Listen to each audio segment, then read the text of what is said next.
Assalamu alaikum and a very good day to all. My name is Ahmad Azizi bin Muhammad Nasir from SMK Taman Desa, Rama.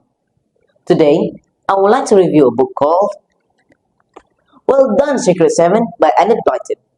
This book is the third installment in the Secret 7 series. It has 121 pages and was published in 1950 by Hodder Children's Book in the United Kingdom. The members of the Secret 7 are Peter, Janet, Jack, Colin, George, Pam, and Barbara. In this third mystery of the series, the Secret 7 has abandoned their meeting shed for this adventure. It's a hot summer day, and the 7 are fed up of having their meetings in Peter and Janet's stuffy garden shed. Due to this, the 7 decided to wander around windy woods and found a huge tree that is perfect to build a treehouse. They bought the necessary items and plenty of delicious food on the very next day. The adventure begins when a storm breaks out in the evening and Colin realizes that he had left the book that Janet gave him at the treehouse. This leads to Colin and Peter going on a scary midnight trek to take the book off in the tree. But they were not alone and realized some of their food had disappeared. In shock, the two boys stumbled across a scruffy-looking boy named Jeff and his kitten who had discovered the 7 in their tree earlier that day. They let the frightened boy stay for the night and returned with the rest of the 7 the next morning to hear his story. Jeff told them how he had escaped from his thieving Uncle Harry and Mr. Tizer after they had thought he had overheard their conversation. The problem was Jeff had only heard part of what they had said, as he had just awoken. He can't remember much though. They said something about NKX, a red pillow, a grating, Thursday the 25th, and Emma Lane.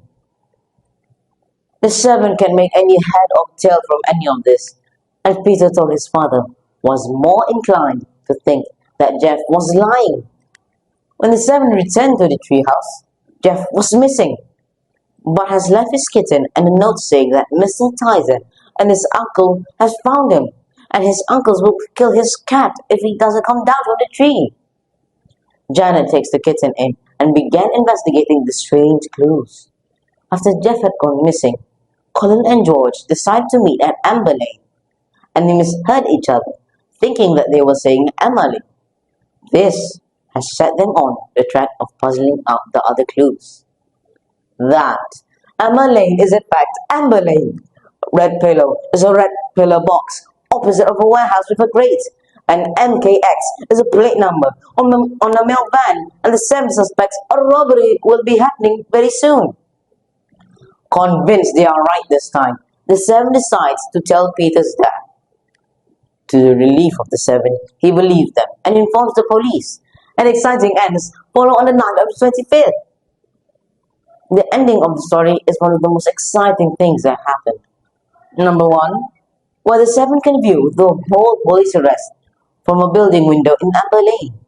Number 2, Jeff's mother will be discharged from the hospital, completely recovered. And lastly, Jeff can also live happily ever after. This is one of the best books I've read so far in the series. In my view, Jeff is a really interesting character.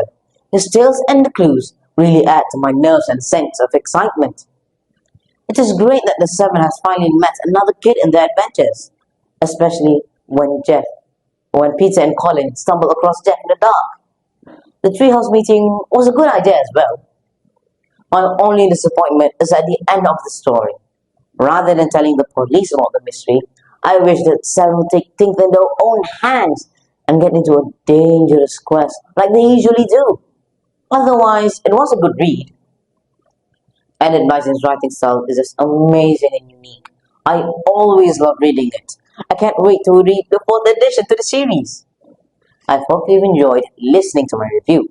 If you want to know more about the Secret 7, you can purchase the whole series at any major bookstore or even online. Please stay safe. Thank you and goodbye. Ta-ta!